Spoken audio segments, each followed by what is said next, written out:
It's a non-surgical topic. After 2 days conference, there are few topics which are of non-surgical, theoretical, but it's a very important point. So please, we need to. The learning objectives, we want to know what is the DVT and PE prevalence. Do we really get these cases in our clinical practice in India? Number one, identify the patients who are at a high risk. The prophylaxis treatment options, what we have, and out of which is the best for us and best for the patient. So with this, we know that upper limb surgeries, ankle foot surgeries, the chances of DVT PE are less.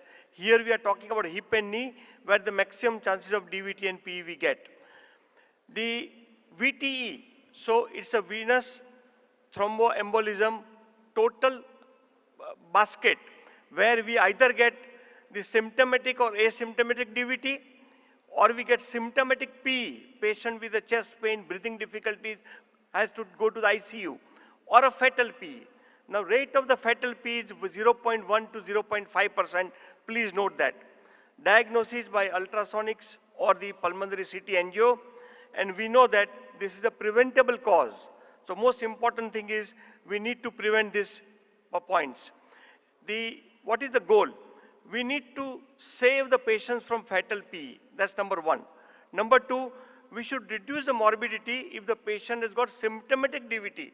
So that thrombotic syndromes which occurs after this development of DVT, we should try to reduce that morbidity and reduce the risk of major bleeding. Whatever you use, you should make sure that there is not much of the bleeding. The patients like CKD, female obese, inflammatory disease on oral contraceptives, varicose veins, malignancy, they are at the high risk. And these patients specifically should be getting more aggressive approach compared to the other normal patients.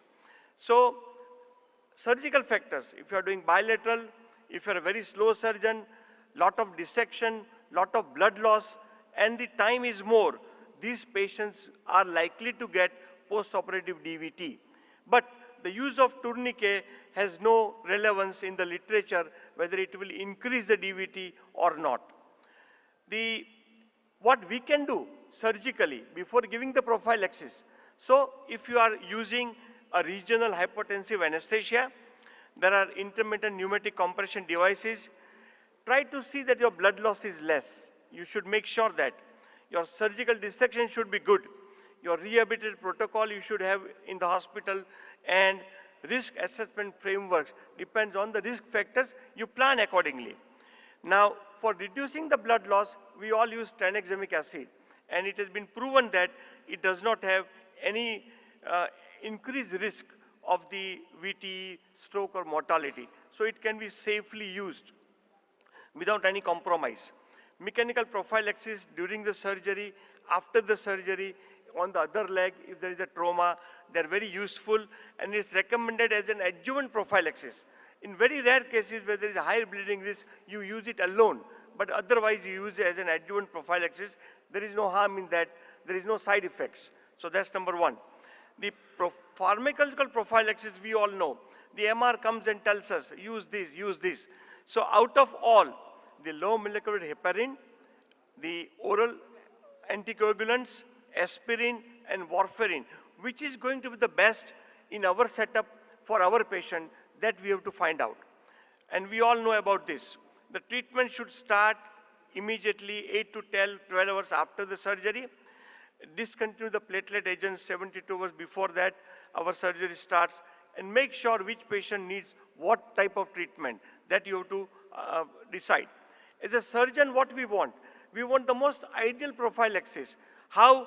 It should be effective, it should be safe, there should be no bleeding risk, and easy of giving.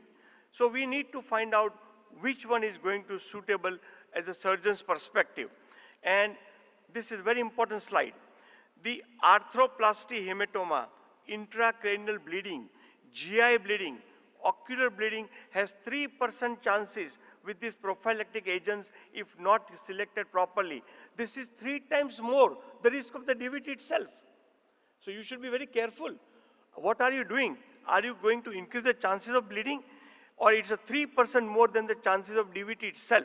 So please balance the bleeding risk with the whatever agent you are using. This is very important. In the trauma, low molecular weight heparin is the best treatment to use. Start it if the trauma is delayed. You give it because it's a short half-life. But this is the case where usually the low molecular weight heparin is usually given. Out of all these oral anticoagulants, apixaban is the best. It is safe, relatively less bleeding, and it is a kidney safe. So in the renal compromised patients, you can use this safely, shorter half-life. The rivaroxaban is very effective, but there are more chances of bleeding, plus the drug-to-drug interaction and with the food. This is another point which you should keep in mind. Warfarin selectively for the mitral valve replacement patients, those who have past history or atrial fibrillation, only in those patients we use. The dabigatran is usually not used much now.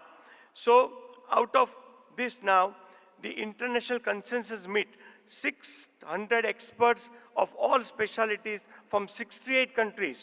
They concluded that aspirin is the chief, effective, safe in majority of the patients, most favorable outcome to reduce the occurrence of this. Either you give 325 milligram twice a day, or Parvezi group says 81 milligram twice a day.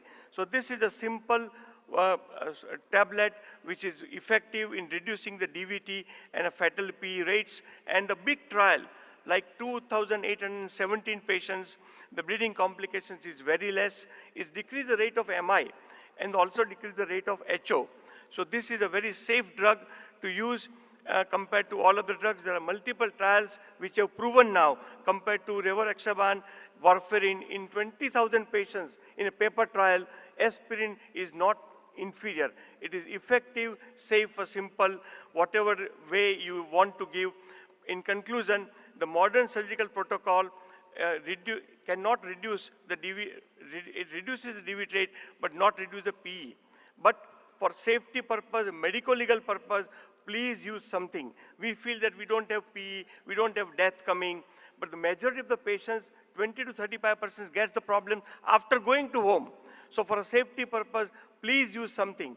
Aspirin is a very safe, effective drug, cheap, and with less side effects to use for prophylaxis. Thank you.